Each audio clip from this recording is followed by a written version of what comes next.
అన్నదమ్మలకు అక్కచెల్లెలకు అందరికీ పేరు పేరున హృదయపూర్వక నమస్కారాలు తెలియజేస్తూ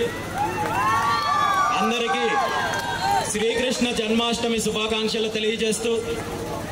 ఆ స్వామి వారి ఆశీస్సులు అందరికీ ఉండాలని అందరికీ మంచి జరగాలని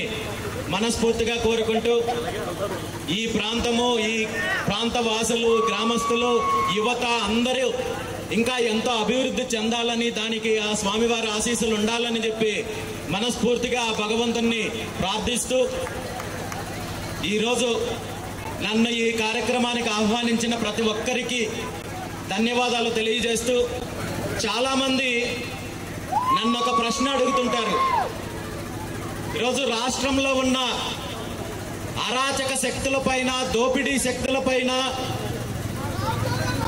ఎటువంటి బ్యాక్గ్రౌండ్ లేకుండా ఎటువంటి అండదండలు లేకుండా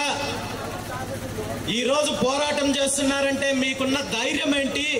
ఏ అండ చూసుకొని మీరు ఇలాంటి దుష్ట శక్తులతో పోరాటం చేస్తున్నారని నన్ను అడిగినప్పుడు నేను ఒక్కటే చెప్తున్నాను, ఈరోజు రాష్ట్రంలో కాదు దేశంలో ఎక్కడికి వెళ్ళినా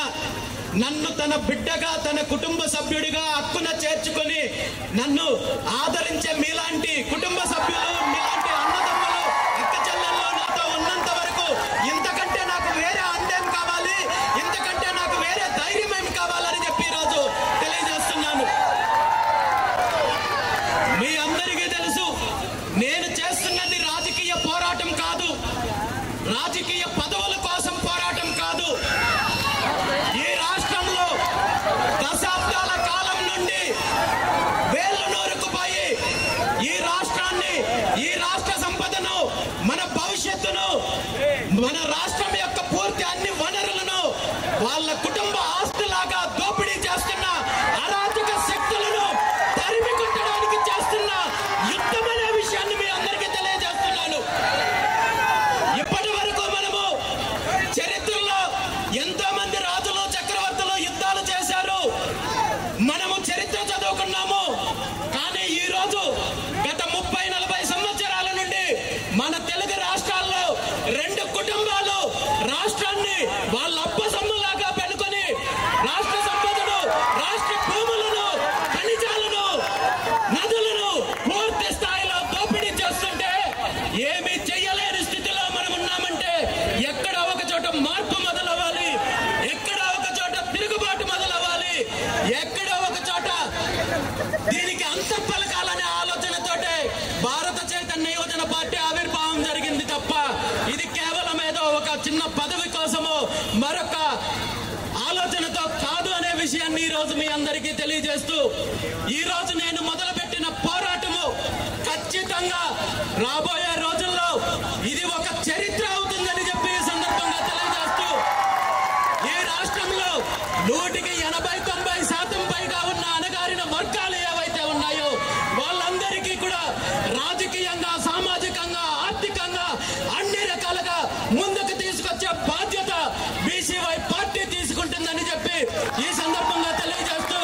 ఈ రాష్ట్రంలో రాబోయే రోజులన్నీ మంచి రోజులుంటాయి, మన రోజులు వస్తాయి, మన శకం మొదలవుతుంది. దానికి ఎలాంటి పోరాటం చేయడానికైనా నేను సిద్ధంగా ఉన్నాను. నాతో మీరందరూ కలిసి వస్తారని నా ఈ పోరాటానికి మద్దతు ఇస్తారని చెప్పి ఈ సందర్భంగా తెలియజేస్తూ ఈరోజు ముఖ్యంగా ఈ కార్యక్రమానికి నన్ను ఆహ్వానించి నన్ను ఒక కుటుంబ సభ్యుడిలాగా ఆదరించిన ప్రతి ఒక్కరికి మీ ప్రేమాభిమానాలను ఎప్పటికీ గుండెల్లో పెట్టుకుంటానని చెప్పి తెలియజేస్తూ ముఖ్యంగా సంబంధించిన యువత ఇంకా మరిన్ని కార్యక్రమాలు చేయాలని రాబోయే రోజుల్లో అన్ని రకాలుగా అభివృద్ధి చెందాలని ఈ ఐకమత్యము కేవలము ఆధ్యాత్మిక కార్యక్రమాలకు పండుగలకు ఉత్సవాలకి మాత్రమే పరిమితం అవ్వకూడదు. ఈ గ్రామ అభివృద్ధిలో కావచ్చు, ఈ జిల్లా అభివృద్ధిలో కావచ్చు, రాజకీయంగా సామాజికంగా మీరందరూ ముందడుగు వేయాలని చెప్పి దానికి కావాల్సిన తోడ్పాటు నేను మీకు అందిస్తానని చెప్పి తెలియజేస్తూ మరొక్కసారి ఈ అవకాశం కల్పించిన పెద్దలందరికీ కూడా ధన్యవాదాలు తెలియజేస్తూ సెలవు తీసుకుంటున్నాను. Thank you very much.